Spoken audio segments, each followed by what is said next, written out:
a todos, sean bienvenidos a un nuevo video en el Rincón de los Chaneques. ¡Comenzamos! El corazón sin fe luchará por el cambio que ha de llegar tras la oscuridad. No puedo respirar. No puedo respirar. No puedo respirar. No puedo respirar. No puedo respirar.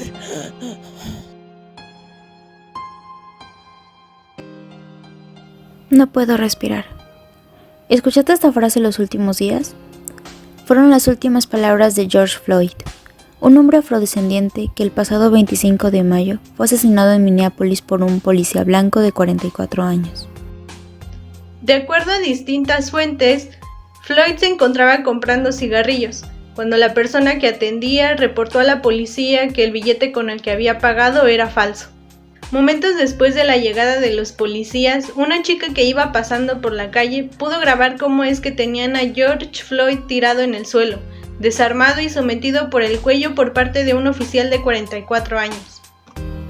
Y aunque Floyd expresaba que no podía respirar, al oficial parecía no importarle. Momentos después se puede ver cómo George deja de moverse en el suelo. Cuando es llevado en la ambulancia ya no hay nada que hacer, pues George Floyd había fallecido. Este suceso desencadenó diversas protestas provocadas por la indignación que causa el racismo y la discriminación hacia las personas afrodescendientes desde hace ya varios siglos. Pero ¿cómo podemos relacionar este hecho con la historia? Es justo con todos los testimonios, entrevistas, llamados a la sociedad para recriminar este tipo de actos, disturbios y protestas que la población afrodescendiente se está haciendo escuchar. Y, junto con periodistas, fotógrafos, sociólogos, etc., están produciendo una serie de fuentes históricas que nos ayudan a entender e historizar este acontecimiento.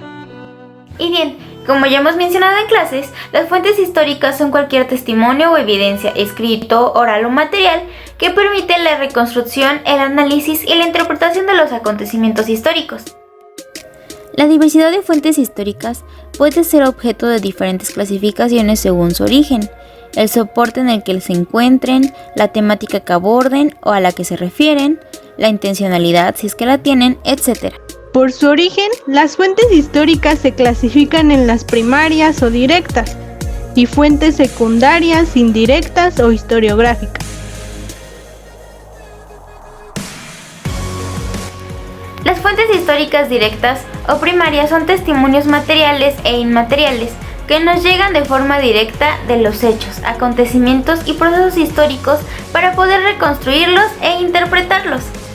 Por ello, es una de las nociones fundamentales para poder acercarnos al trabajo intelectual de los historiadores, ya que es la materia prima con la que se construye la historia. Es la forma de evidenciar las acciones del hombre en un contexto determinado. Por otro lado, las fuentes históricas indirectas o secundarias son las interpretaciones y narraciones de los testimonios anteriormente mencionados. Las evidencias históricas nos permiten formular preguntas y elaborar respuestas autónomas, así como debatir sobre la validez de diversas interpretaciones y narraciones ya realizadas. Los historiadores buscan una rica diversidad de fuentes para poder llegar a explicaciones de los hechos, procesos y acontecimientos que estudian. Les ayudan a contextualizar sus investigaciones, a hacerle preguntas a las acciones del hombre en el tiempo, a proponer hipótesis y a armar conclusiones coherentes que nos ayuden a entender mejor nuestra realidad social. Por ello, también es importante hacer una crítica de las fuentes con las que contamos, saber qué tan confiables son a partir de sus autores, con qué intenciones se crearon, en qué momento, etc. Además, se deben comparar con otras para tener una mayor cantidad de perspectivas sobre un mismo hecho y así entender y explicar una dimensión integral de la historia, teniendo en cuenta los aspectos políticos, sociales, económicos y culturales. Así que, para hablar sobre las fuentes históricas y su relación con los recientes acontecimientos de violencia contra la población negra y la lucha de la reivindicación de sus derechos, hablaremos acerca del Partido de las Panteras Negras. El Partido de las Panteras Negras fue fundado en octubre de 1966 por Hugh P. Newton y Bobby Seale, en North Oakland, California. Fue el resultado de la evolución del movimiento de los derechos civiles que, a lo largo de los años 50 y 60, había movilizado a negros y blancos contra la segregación legal y la discriminación cotidiana y xenófoba que sufrían los afroamericanos en Estados Unidos. El objetivo principal era vigilar a la policía, armados con escopetas y libros como leyes, por lo que patrullaban las calles de Oakland y frenaban las golpizas de la policía hacia los integrantes de la comunidad.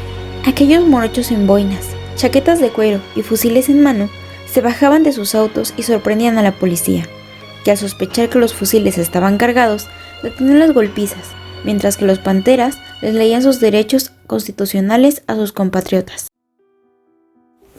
Nadie podía acusarlos de cometer alguna acción ilegal. Portar armas era legal. De esta forma, se fueron ganando el reconocimiento de toda la comunidad, que los reivindicaba centralmente por un sentimiento: la solidaridad.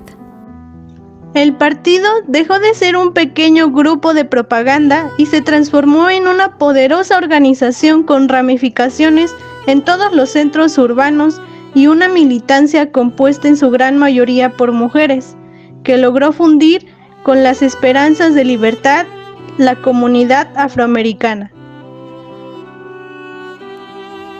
De esta forma es que lanzaron programas de asistencia social para los excluidos de las barricadas populares.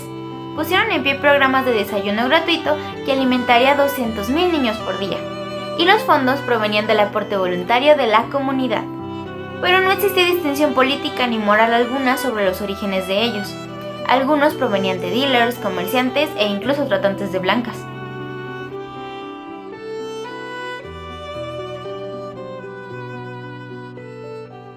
Malcolm X fue uno de los principales influyentes de este partido. Las Panteras toman el proyecto de generar una organización luego de que Malcolm fuera asesinado. Toman como propias las declaraciones en las que se cuestionan los ideales pacifistas de Martin Luther King. El día de ponerle la otra mejilla a estas brutales bestias, refiriéndose al Ku Klux Klan, ha terminado. Es hora de que reciban un trago de su propia medicina. Este fundamento fue central para organizar las acciones de las Panteras, fundamentalmente la autodefensa. Más tarde, la campaña lanzada por la Libertad para Wade tendrá sus resultados y en el año de 1970 será liberado.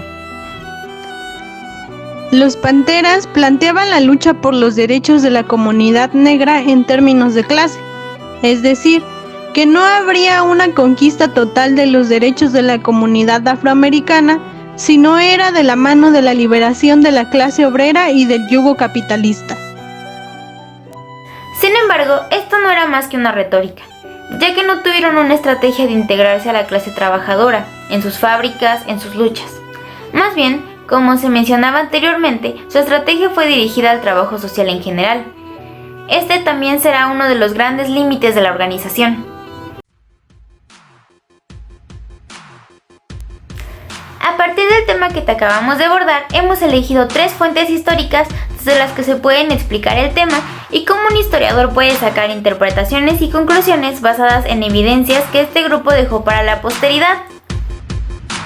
La primera de ellas es el programa de 10 puntos pronunciados por integrantes del grupo de las Panteras Negras. Esta fuente fue creada por el Partido de las Panteras Negras en 1967. Es una fuente escrita, aunque en el video la vimos verbalizada por uno de los voceros del partido. También es una fuente primaria, ya que nos permite acercarnos de manera directa a las demandas del movimiento revolucionario. Fue creada para la población afrodescendiente a partir de sus demandas, intereses y necesidades, pero también para que fueran escuchadas por gobiernos regionales, nacionales e internacionales. La gente fue creada cuando los eventos ocurrieron, y esto es importante porque nos podemos dar cuenta de qué era lo que pedía el partido, cuáles eran los derechos de los que no gozaban, como educación y vivienda digna, servicios de salud, etc. Las preguntas que le podemos hacer a la fuente son: ¿En dónde fue pronunciado este discurso? ¿Quiénes asistieron? ¿Cómo fue percibido por el gobierno y la opinión internacional? Si comparamos el tiempo y el lugar de los hechos con ahora, podemos decir que muchas de las demandas de las Panteras Negras han sido tomadas en cuenta en el vecino país del norte, como el acceso a la educación o a los servicios de salud. Sin embargo, algunas de sus demandas siguen siendo necesidades apremiantes para este grupo, como la erradicación de la brutalidad policial y el asesinato de personas negras. Esto se puede ver en el reciente caso de Floyd. La segunda fuente que elegimos es esta fotografía. El partido Panteras Negras dirigió una escuela galardonada en Oakland, una de las primeras escuelas charter. Hoy en día existen muchas de estas escuelas en todo Estados Unidos. Los programas se han vuelto más inclusivos. Cuando yo fui estudiante, los afroamericanos estaban ausentes de la historia. Los Panteras Negras ayudaron a incluir en el estudio de los afroamericanos en las universidades, según cuenta Stephen James. Las distintas fotografías tomadas para este proyecto documental fueron tomadas entre los años de 1967 y 1974 aproximadamente. Como ya se dijo anteriormente, esta fuente fue creada justo cuando pasaron los hechos. Esto nos importa porque nos permite ver todos los cambios que se querían hacer desde dentro de las comunidades afroamericanas en los Estados Unidos. Era el tiempo de desarrollar un plan internacionalista en solidaridad con la guerra de Vietnam, pero también es el comienzo de una carrera de egos y divergencias estratégicas entre sus dirigentes. Una de las preguntas que podríamos hacerle a la fotografía es la siguiente: ¿qué impacto tuvieron las escuelas con la ideología de las Panteras Negras? La siguiente fuente es un artículo y una entrevista que se hizo a Tom Watts. Dicho artículo se encuentra en la revista La Comuna y fue escrito en el 2018. Tom Watts fue un ex militante de las Panteras Negras, quien narra a través de su entrevista su recorrido en la lucha revolucionaria en Estados Unidos. En el artículo también podemos ver el origen de grupos y partidos fascistas en Estados Unidos, como lo es el Ku Klux Klan, el cual data desde la Guerra Civil, pero ha tenido 3 resurgimientos. Este grupo defiende la supremacía blanca, además de otras ideologías como el anticomunismo, el patriarcado, el americanismo y el antisindicalismo. Durante los movimientos por los derechos civiles, durante los años 60, durante la campaña del presidente Nixon, dio una ola de segregación debido a las leyes racistas en Estados Unidos. Se criminalizaron y se desprestigiaron las figuras de las minorías étnicas, y recordando las similitudes que hubo entre los años 60 y actualmente, se considera que existe nuevamente una cuarta ola, la cual se dice es apoyada por el presidente de los Estados Unidos, Donald Trump. A partir de alguna de las 3 fuentes que te acabamos de presentar, contesta las siguientes preguntas. ¿Quién dijo, dibujó o escribió esa fuente? ¿Cuándo fue dicho, dibujado o escrito? ¿Qué tipo de fuente es? ¿Por qué fue dicho, dibujado o escrito? ¿Para quién fue creado? ¿La fuente fue creada cuando los eventos ocurrieron? ¿Eso es importante? ¿Qué preguntas tienes sobre la fuente? Y además de eso, compara el tiempo y el lugar entre los eventos de antes y los eventos de ahora. ¿Qué es similar y qué ha cambiado? Ya sabes, entre lo que acaba de suceder y está sucediendo en Estados Unidos y lo que había sucedido en los 60s. Muy bien, esto fue todo por el video de hoy. Esperemos que les haya gustado, que hayan aprendido mucho y como siempre pueden dejarnos todas sus dudas y comentarios ya sea en la cajita de comentarios o nos pueden contactar a través de nuestro correo o vía WhatsApp. Les recordamos que envíen sus tareas atrasadas y que si alguno de sus compañeros no sabe que estamos dando clase en línea, por favor, infórmenles. De esta manera para que puedan entregar los trabajos y no vayan a tener ningún retraso ni problema a la hora de entregar calificaciones. Estamos por concluir el trimestre escolar, así que pues sin nada más que decirles, más que cuídense mucho, lávense las manos, quédense en casa, hagan las tareas. Nos vemos en el próximo video. ¡Hasta la próxima!